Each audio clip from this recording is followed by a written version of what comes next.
O ne şey ya. Bakımsız o.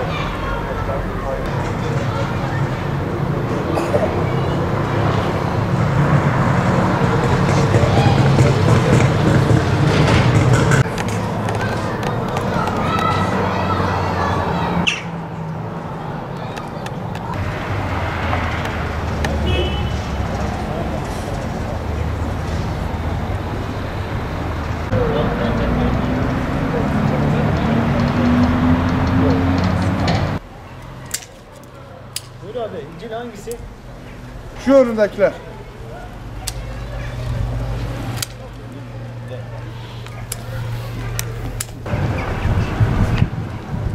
Bunlar siyah, bunlar beyaz.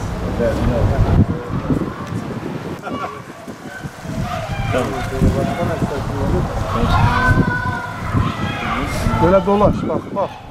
Beyaz cinsin. Yani kırmızı olanlar bunlar. Napolyon 900, beyazı da bu. Yaklaşık 12-13 yıldır bu işi yapıyoruz. Zamlardan dolayı gerçekten yani insanların alım gücü düştü. Şimdi diyelim ki biz geçen yıl sattığımız fidanı, en küçük fidandan bahsediyorum, meyve çeşitlerinden bahsediyorum. 20 TL sattığımız bir fidanı şu an 25 TL kira hariç yerinde alıyoruz. Tabii bu yaşına göre de fidanlar değişiyor. İnsanların alım gücü de buna göre düşüyor. Bizim de işlerimiz düşüyor. Neden düşüyor? Çünkü adam 50 ağaç alacaksa bu 20'ye düştü yani. Bunun da sebepleri var tabii ki, biliyorsunuz. Fidan işinde özellikle gübre, mazot, işçi, nakliye, bunlar hepsi arttı. Yani şimdi her şey bunlara dayalı. O yüzden geçen yıl mesela örnek veriyorum. Yani 100 lira olan bir gübre bugün 500-600 lira olmuş. Mazot yine öylesine 5 lira olan mazot 9-10 liraya bulmuş. Şimdi bu işlerde iş batıda olsun, bizim sektörlerde olsun hep iş makinelerle dönüyor. Yani söküm makinelerdir, traktördür. Bunlar hepsi mazotla çalışan şeyler. O yüzden gerçekten fiyatlar bayağı da bir yükseldi. Ama biz yani yine de fazla şey yapmadık. Vatandaş eksin. Fazla bir üzerine bir şey koymadık. Bize 2 lira, 3 lira, fidan başına 4 lira en fazla. Bu şekil yani. Bizim amacımız da yani insanları gerçekten de mağdur etmemek. Hani bizde yaklaşık olarak 70-80'e yakın çeşit var. Sattığımız meyve fidanları yarı bodur. Yani birinci senede meyveye yatar. Yani birinci, ikinci yılda artık insanlar dalından gönül rahatlığıyla meyve toplayabilirler. Amacımız bölgeye en güzelini sunmaktır. O yüzden de bunu başardığımızı düşünüyorum. Müşterilerimizden gelen tabii ki çok güzel tepkiler var. Ekim zamanı 11. ayın 20'sinden Nisan başlarına kadar, Nisan 15'e kadar dikim yapılabilir. Önemli olan fidanın uyanmamasıdır. Uyanan bir fidan artık yani ekim zamanı geçmiştir.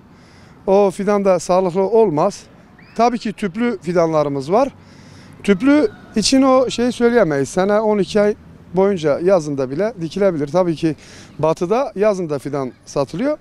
Bizim doğu bölgesinde yağışlar bittikten sonra pek fidan dikmiyorlar. O yüzden de dediğim gibi yani sağlıklı, bizim bölgemiz için konuşursak sağlıklı dikim Kasım 20-25 ile Nisan'ın 15'i arası gerçekleştirirlerse daha verim alırlar, fidandan da fayda görürler. Biz sektör olarak şöyle söyleyelim, bir sefer fidancılık çok ince bir iş. Yani özellikle fidanın kalitesinde, aşı kalitesinde, meyve kalitesinde, yani öncelikle fidanı aşısından şey yapmamız lazım.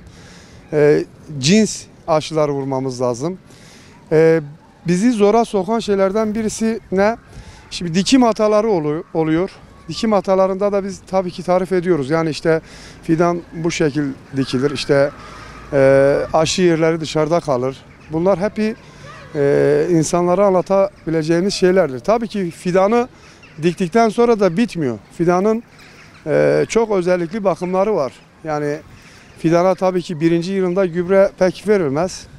İkinci yıla girerken Kasım'ın 20'si ile 25'i arası yağmurlar başladı mı ne kullanabiliriz? DAP gübre kullanabiliriz. Ondan sonra yanmış hayvan gübresi. Özellikle burada bizim insanımız yanmış hayvan gübresi kullanmıyor. Bu konuya çok dikkat etmeleri lazım. Kesinlikle yani 20 yaşlı ağaçlar bile olsa yaş gübre kullanılırsa fidanı yakar atar. O yüzden sağlıklı olması için bu tür şeylere dikkat etmem gerekiyor.